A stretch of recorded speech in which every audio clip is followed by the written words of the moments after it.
है। आज प्रधानमंत्री मोदी की देश की सेवा यात्रा को 23 साल पूरे हो गए हैं। 7 अक्टूबर 2001 को नरेंद्र मोदी ने गुजरात के मुख्यमंत्री के रूप में शपथ ली थी। एक झलक आपको दिखाते हैं कि कैसे इन 23 सालों में पीएम मोदी की अभूतपूर्व योजनाओं ने न सिर्फ गुजरात का कायाकल्प किया बल्कि देश के कई राज्यों की तस्वीर बदल दी।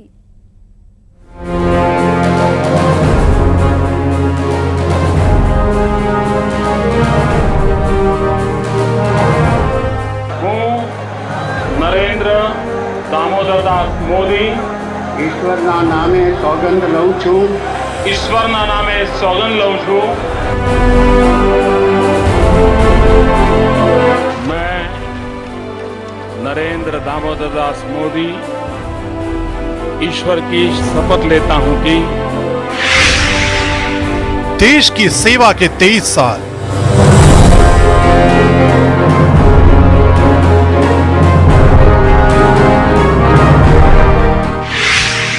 जब नरेंद्र मोदी ने रखी देश के विकास की नींव,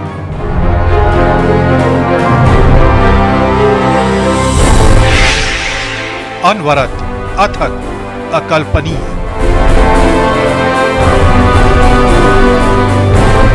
ये कहानी है भारत के सपनों को साकार करने की।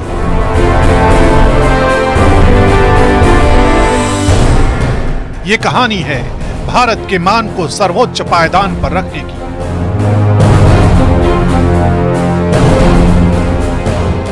ये कहानी है भारत के विकास पथ के उन अनवरत प्रयासों की जिनकी नींव अब से 23 साल पहले आज ही के दिन नरेंद्र मोदी ने रखी थी। हूँ नरेंद्र दामोदरदास मोदी ઈશ્વરના નામે સોગંદ લઉં છું ઈશ્વરના નામે સોગંદ લઉં છું કે કાયદાથી સ્થાપિત ભારતના કે કાયદાથી સ્થાપિત ભારતના સંવિધાન પ્રત્યે હું સાચી શ્રદ્ધા અને નિષ્ઠા ધરાવીશ હું સાચી શ્રદ્ધા અને નિષ્ઠા ધરાવીશ। गुजरात के मुख्यमंत्री के रूप में जब नरेंद्र मोदी ने पहली बार शपथ ली, उस वक्त गुजरात त्रासदियों के दौर से गुजर रहा था। 1985 से 1987 तक गुजरात में भयानक सूखे की मार पड़ी थी। उस वक्त 18,000 गांवों में से 11,000 गांव ऐसे थे जहां पीने का पानी तक नहीं था। घास के मैदानों की कमी की वजह से बड़े पैमाने पर मवेशियों की मौत हुई थी और किसानों की फसलें तबाह हो गई थी। उद्योग धंधे चौपट हो चुके थे, जिसका नतीजा यह हुआ था कि लोग गुजरात से पलायन करने लगे थे। गुजरात की ध्वस्त हो चुकी अर्थव्यवस्था को उस वक्त पंख लगे जब पीएम मोदी ने राज्य की कमान संभाली, क्योंकि राज्य भयानक पानी की कमी की समस्या से जूझ रहा था। इसलिए पीएम मोदी ने सबसे पहले सुजलाम सुफलाम योजना की आधारशिला रखी। इस योजना के जरिए जल संरक्षण से जुड़ा अभूतपूर्व नेटवर्क गुजरात में तैयार किया गया, जिसने गुजरात में न सिर्फ पीने के पानी की समस्या को दूर किया बल्कि सिंचाई के लिए भी यह योजना वरदान साबित हुई। सुजलाम सुफलाम जैसी महत्वाकांक्षी योजना का गुजरात में बेहद सकारात्मक असर हुआ और देखते ही देखते गुजरात के उन शहरों की तस्वीर बदलने लगी जिन पर प्राकृतिक त्रासदी का भयानक असर हुआ था।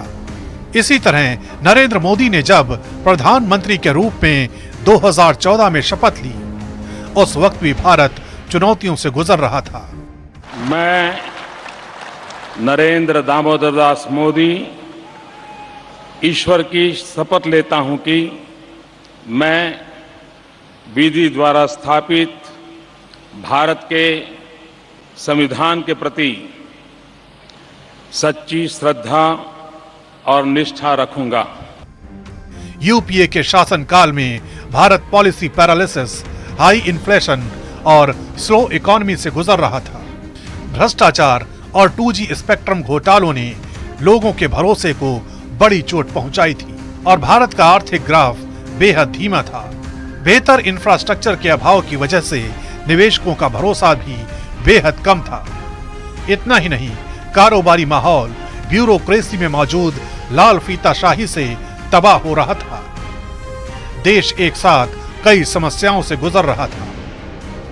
लेकिन यहां भी पीएम मोदी ने शपथ ग्रहण के साथ ही ऐसी रचनात्मक और अभूतपूर्व योजनाओं की शुरुआत की जो देश की प्रगति में भागीदार बनी। सबका साथ, सबका विकास, सबका विश्वास और सबका प्रयास, स्वच्छ भारत का संदेश, आत्मनिर्भर भारत का संदेश, जन भागीदारी का सिद्धांत, जय जवान जय किसान जय विज्ञान जय अनुसंधान, रिफॉर्म परफॉर्म और ट्रांसफॉर्म, एक भारत श्रेष्ठ भारत, कुछ दिन गुजारो गुजरात में जैसे मोदी मंत्र ने भारत को विकास पथ पर लगातार आगे बढ़ाने का काम किया है।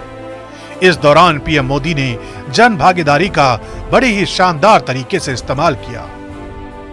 जल संरक्षण योजनाएं, देश की एकजुटता का संदेश, खादी जागरण, बड़े पैमाने पर स्वच्छता अभियान, खेल संस्कृति को बढ़ावा, जीवन के उत्सवों में वृक्षारोपण, संविधान की भावना को शक्ति, हर घर तिरंगा के जरिए राष्ट्रीय गौरव को बढ़ाना, वोकल फॉर लोकल जैसी शब्दावली ने हर किसी को प्रेरित किया।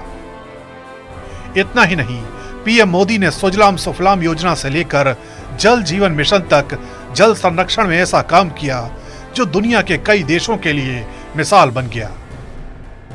निर्मल गुजरात से स्वच्छ भारत अभियान तक, कृषि महोत्सव से नमो ड्रोन दीदी योजना तक, पीएम किसान सम्मान निधि, मिशन मंगल से स्टैंड अप इंडिया तक, ज्योति ग्राम योजना से सौभाग्य स्कीम तक, गरीब कल्याण मेला से पीएम गरीब कल्याण योजना तक, खेल महाकुंभ से खेलो इंडिया तक, वन महोत्सव से लेकर एक पेड़ मां के नाम तक, पीएम मोदी ने न सिर्फ लोगों को छोटी छोटी बातों को लेकर जागरूक किया, बल्कि देश सेवा के इन 23 सालों में पीएम मोदी ने यह भी बताया कि कैसे जनमानस के सहयोग और इच्छा शक्ति से देश को विकास के पथ पर अग्रसर किया जा सकता है।